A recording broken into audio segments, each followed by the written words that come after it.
South African health experts say physicians at primary healthcare facilities need to act immediately upon suspicion that patients may be infected with cholera. The National Department of Health, together with the National Institute for Communicable Diseases, are currently hosting a webinar updating the nation on the cholera outbreak in the country. Now, at least 15 people have been killed following the cholera outbreak. Experts say that residents in informal settlements have little access to clean water, and they are most at risk of contracting cholera in the country. Some of the more common symptoms that have been identified include vomiting, diarrhea, and severe dehydration. As testing continues at laboratories around the country, the NICD says that the infection rate is probably much higher than is currently being recorded. South Africans are being advised to boil water before drinking and avoid using water that is suspected to be contaminated. But the hallmark of cholera is acute watery diarrhea. And that's defined as diarrhea lasting less than 7 days, which is typically watery, non-bloody liquid stools that may contain a bit of mucus. And diarrhea, as per the WHO definition, is 3 or more loose stools within a 24-hour period. So roughly a fifth of those who are infected with Vibrio cholera will develop acute watery diarrhea. And of those, about a fifth will develop severe watery diarrhea.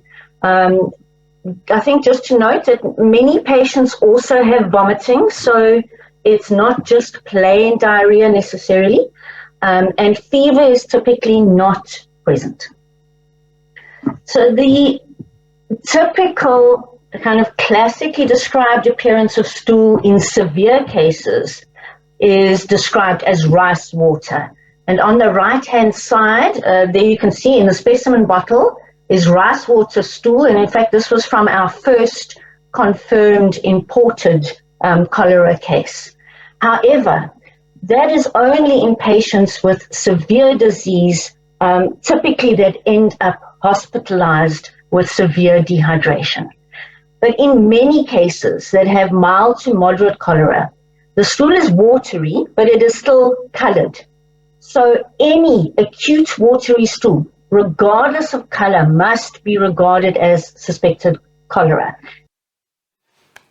Right, so after the news of the cholera outbreak in Kroonstad in the Free State, the health department moved to put precautionary measures in place to curb the spread of the disease throughout the province. There have been no confirmed deaths in the Free State, and as of yesterday, 6 cases had been reported. The department says it's closely monitoring the 6 and is satisfied with their progress. So far, the department has been unable to pinpoint the source of infections, but residents of Maokeng say that they are vulnerable because of the water quality within the area.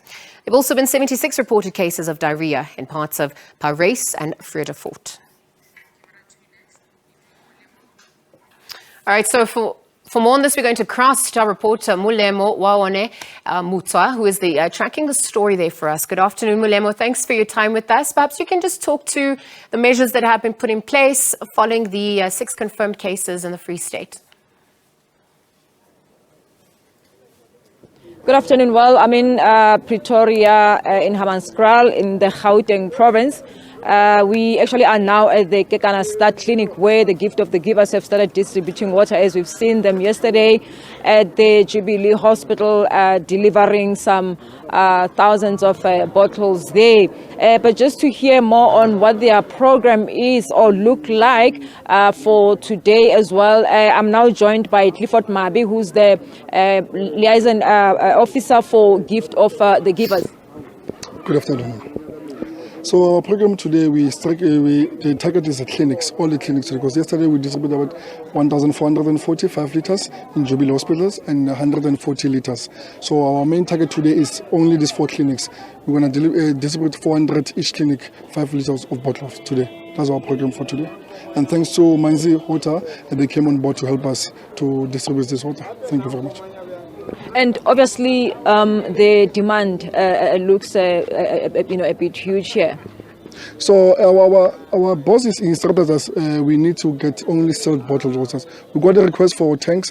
We don't know where this is coming from. We cannot risk with the tanks. So we're going to only deal with sealed bottled water. Yes. Okay, yes, that's Clifford Mabi from the Gift of the Givers. And I'm now joined by the Moretele mayor who says he's here.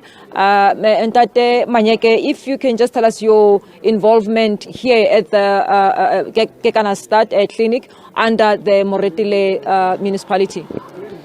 No, thank you very much and good day to our viewers.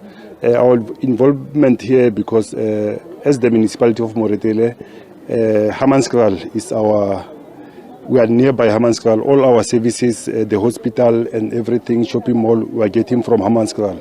So whatever is affecting Hammanskraal is affecting Moretele direct. So we are here to support the people of Hammanskraal, working hand in hand with Gauteng, Department of Health, MEC. And I hear from Mr. Mabi that they are today going to be distributing for clinics. Is it only clinics who are going to, which are going to be supplied, or are you looking at expanding this distribution as well? Today, as Mr. Clifford has said, we are supplying clinics, and then we are just appealing to all the donors to, if they have something to donate, they must contact the municipality, and so that we can be able to supply the community at large, because our plan is to supply the community at large, because it's the community those who are more affected. And just what is the situation at the schools? Same situation, because I'm from Moretele, and at Moretele we are supplied by Magali's Hotels, and Magali's Hotels, they are supplying Moretele with clean water, certified. So the challenge is here in Tshwane. So because Tshwane is our neighbors, so we are still engaging with some donors to see how can they assist, because it's not only schools, and also here we are accompanied by many of our community members here who are complaining about the same problem. Thank you, Ntate. That's Moretele Mayor Ntate George Manyeke, accompanying the Gift of the Givers as they are about in this area distributing water mainly at the clinics today. And as you've heard, today they've started here at the Kekana Start Clinic, and they will be distributing to 4 of the clinics in the area. Molemo, thank you for that update. Again, just obviously monitoring what's happening in and around the country on the back of the cholera outbreak, perhaps looking at some of the interventions put in place to mitigate and manage the cholera outbreak. So we'll continue to monitor and see what emerges from there.